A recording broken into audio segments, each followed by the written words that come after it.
The other day I was talking to an athlete of mine, and we were going over strategy for improving bar speed and whatnot in the strength realm. And I kind of went down a rabbit hole with him, and I was explaining things to him. And, you know, we've been friends for a while, and he was telling me, he's like, that's really good information, and that's what you should be sharing sometimes, because some of the stuff that's up in your head doesn't always get, relayed out. So on that urgence, I'm going to start making some of these videos just so that I can put some of this stuff out there in hopes that it will help you improve performance. Just because I might be talking about something, whether it's like strength based only or something related to powerlifting or CrossFit or whatever, doesn't mean that you can't still use the theories and principles to apply to any other sport, including endurance sports. So what I wanted to choose first was an example that I've used with some of my higher level CrossFit athletes, right? And it's finishing some of these workouts and becoming like extremely efficient in these workouts. So I'm going to use Fran, because in CrossFit, Fran is like the old school measuring stick. Back in the day, it used to be like, hey bro, how much do you bench? And that was your, how strong that person was, regardless of how ridiculous that statement is. In CrossFit, it used to be, what's your Fran time, right? So Fran, if you didn't know, is 21, 15, 9 repetitions of thrusters. Gentlemen's weight is 95 pounds, ladies' weight is 65 pounds, and chin over the bar pull-ups.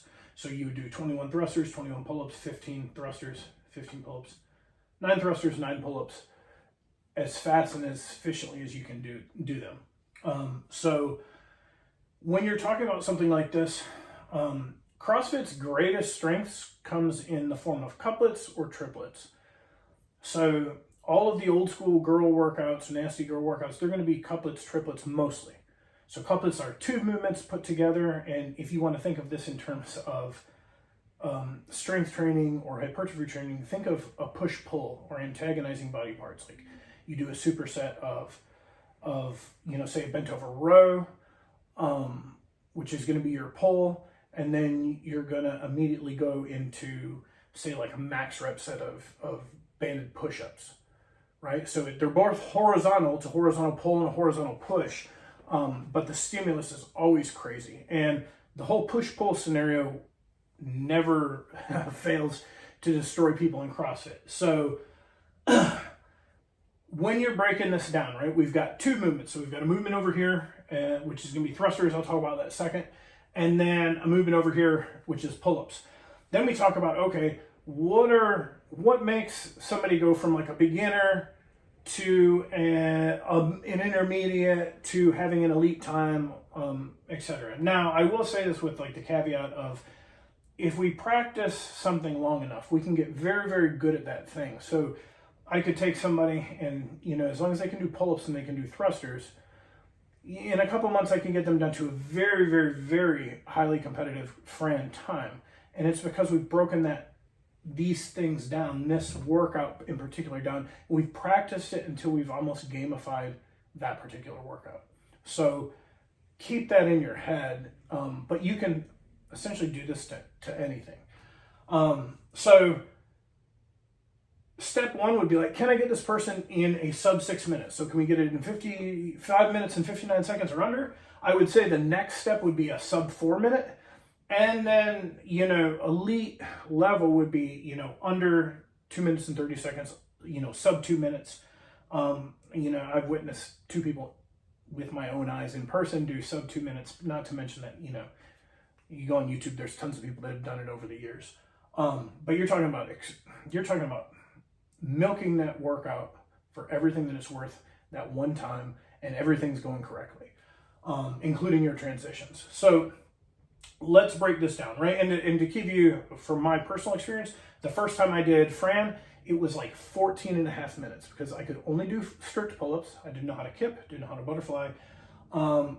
And I don't even think I did it at 95 pounds. I think I did it at 75 pounds. And I think at the end, I dry heaved for about 3 to 4 minutes. So my best Fran time ever was RX unbroken at 2 minutes and 32 seconds. And frankly, I never want to do Fran to the point where I beat that because that was pretty gnarly. But just to kind of give you an example of the scale of even myself, how far I came. So I'm going to do thrusters second, because the thing about with Fran, movement number 2, the pull-up, unless you have pull-ups, you're not going to create a competitive environment with this workout. So we've got pull-ups, right? So the first question we need to ask is, can you kip like a standard gymnastics kip, right? The pendulum motion of pulling up to the bar and pushing back with a very, very tight core, tight body. If you can, then we can play around with, okay, what's your tolerance onto that bar? How long can we stay on the bar with the kip? Now, let's say we can go through the entire workout and you can do unbroken kipping pull-ups. That's awesome. However, if you're going head-to-head against somebody that has butterfly pull-ups, they're going to smoke you every time, because the efficiency of the movement per rep, dueled out over 45 repetitions, like that's probably a 30 to 60 second difference, all things else being equal. So then it's like, okay, can we butterfly, right? Butterfly is a technique used in CrossFit to do more work faster. Done correctly, it's very safe. There's a lot of tension on the shoulders, so that there's never like a loss of tension, right? So what may look dangerous to some, they just don't understand it. So without going down that rabbit hole, can we do butterflies, and can we do them unbroken? Now let's say we can't do them unbroken. I can't do 21, like maybe I can do 12. So the first thing that we would do is we would work on building up the tolerance of the butterfly pull-up. So there's a couple different ways to do this. One of my favorite is called like the flight simulator. So it's like you're going to hop up and you're going to do 2 unbroken pull-ups. You hop back down, rest about 30 seconds, hop back up. Let's do 3 pull-ups. We do 3 unbroken. And you keep doing that until you fail. Let's say we get up to 10 pull-ups and then you go for your 11th and you fail your 11th pull-up. Well, now you got to go back down to 9, and you can't move on to 10 again until we've completed 9 in a row. That's very, very good for building volume and building misses and not failed reps. If you continue to fail reps, you will get very good at failing, and I don't like it. Especially, you see this the most with CrossFitters and Olympic weightlifting. They're like, hey, I PR'd my power clean. This is, attempt number 20. I failed 19 times. Well, you got really good at failing 19 times, and you found the perfect position one time. So, can we build that? Let's say we can build that, right? Because the only way you're going to have like a sub 4 minute time is going to be unbroken pull-ups. So then when we talk about unbroken pull-ups, there's things to think about. The strength of the individual and the speed of the movement, right? So I'm 6'1", about 218 as of this morning. Mine and my length and giraffe body is going to look significantly different than, say, like a gymnast who's 5'6", right? The arm length's different, torso's different. Their ability to cycle through is going to be that much better. So if we were to go in a race just all out, like we're going to do pull-ups till we fail, and let's say we both get, say, 30 in a row, they're probably beating me because it is a shortened range of motion. That is just a fact, all things being considered. But things that we need to think about, do you have enough grip strength to last, right? So the duration, it's not just the 21, but everybody knows in the 21-15-9, that set of 15 is where your freaking guts kick in. Right? And if you can't hang on to the bar because your forearms are blown up and you can't close your hand, it's not going to matter. So how do we build grip strength? Obviously things like farmer carries and that work, but in this particular case, I like doing things like dead hang on the bar, scapular pull-ups, things where you're actually hanging with your own body weight. Because again, a 135-pound man versus a 218-pound man, that's a lot. It's different stresses on the system. Now, I may be significantly stronger than the 135-pound man, so there's a balance and I can make up for that. So I'm making up in sheer strength what the other person's making up in the ability to move their lighter body through space. Once we can get that, then it comes down to muscle fatigue and or lactic tolerance. Can I stay up there? If I come off the bar, is it due to my grip or due to the fact that it's just so painful that I can't, go through? So we have to build that first. And then how efficient is the movement? Is there a breakdown of the joints, like in the butterfly? Is there an excessive bicycle kick? Is it a very tight kip? So how many rotations, if we're doing 5 pull-ups and we're doing 5 rotations, how long does that take with a stopwatch? And then videoing that can we improve because there's a break in a joint, typically in the knee joint? Is there an excessive pull? We're doing chin over bar pull-ups. Are they pulling to almost chest to bar? Well, that's all well and good. However, in the fact that we're trying to do this as quick as possible, that needs to be shortened down, right? So how efficient is that movement? So pull-ups have to be taken care of first. If you can't finish, the pull-ups and go unbroken, it's not going to matter. Then we move over to the thrusters. One, can we move the weight? So let's say I would rather have somebody that if this was our goal, right? I would rather have somebody and I would run them through Fran unbroken at 75 pounds rather than broken at 95 pounds. The pain and the stimulus that Fran creates is in the unbroken sets. Yeah, they could do 95, and you could do it in sets of 5 or 7, or however you want to do it. But when you let go of that bar, one, your time is ticking and your transitions are now shot. But also you're missing the stimulus of that nasty lactic threshold of just hanging onto the bar and gritting through. But let's say we can get them up to 95. Okay, can we move the weight? Yes, they can move the weight. They can do 21 unbroken, they can do 15 unbroken, they can do 9 unbroken.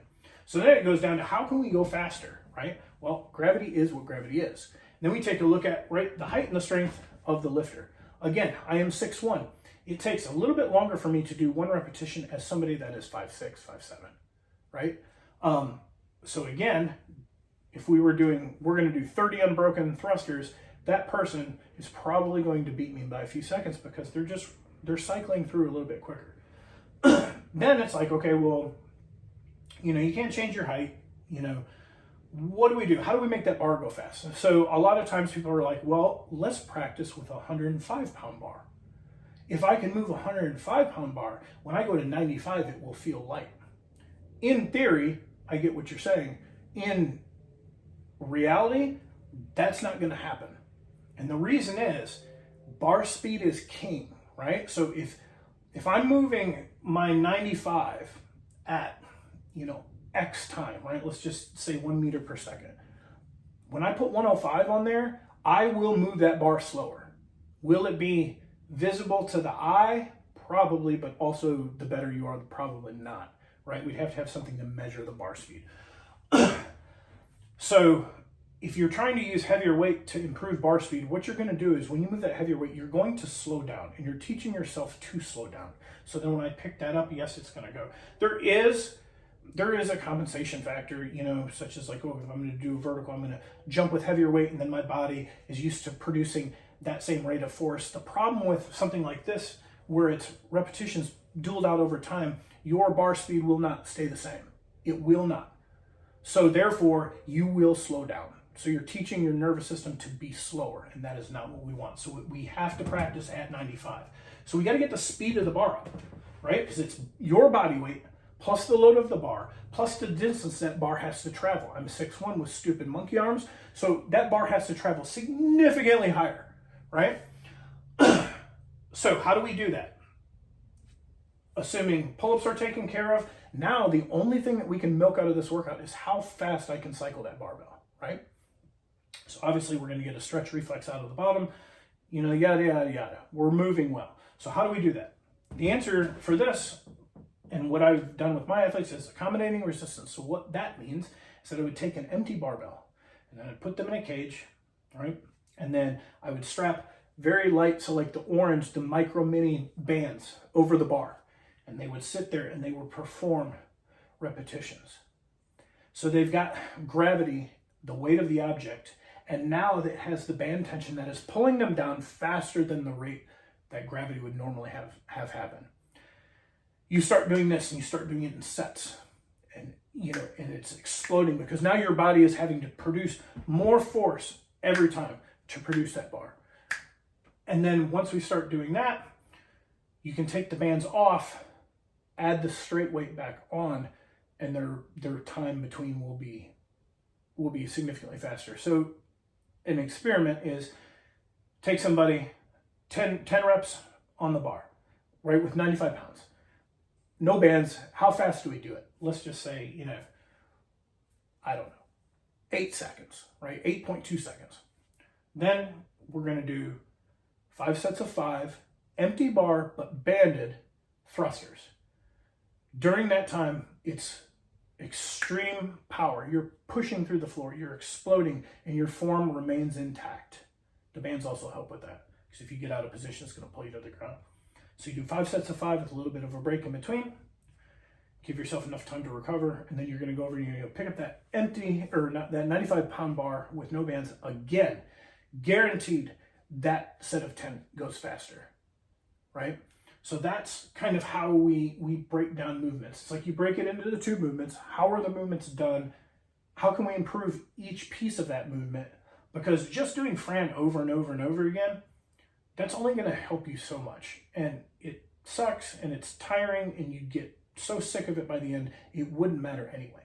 So when you can break it down and do little chunks of high intensity work and work on your strength, speed, it makes way, way, way more sense, and it's a lot more enjoyable to be able to take something like this and break it down to where you can become, go from a beginner to an intermediate to, an elite total in this particular event. So hopefully that makes sense. If you've got any questions as to how this can translate to other things such as lifts or something else like that, go ahead and feel free to put it in the comments. I'm just throwing this knowledge out there through things that I've learned, through other coaches that were significantly more elite than me that I've had the chance to work with and hang around, and my experience with thousands and thousands of athletes over the last 12 years. So hopefully you enjoyed, and see you guys next time.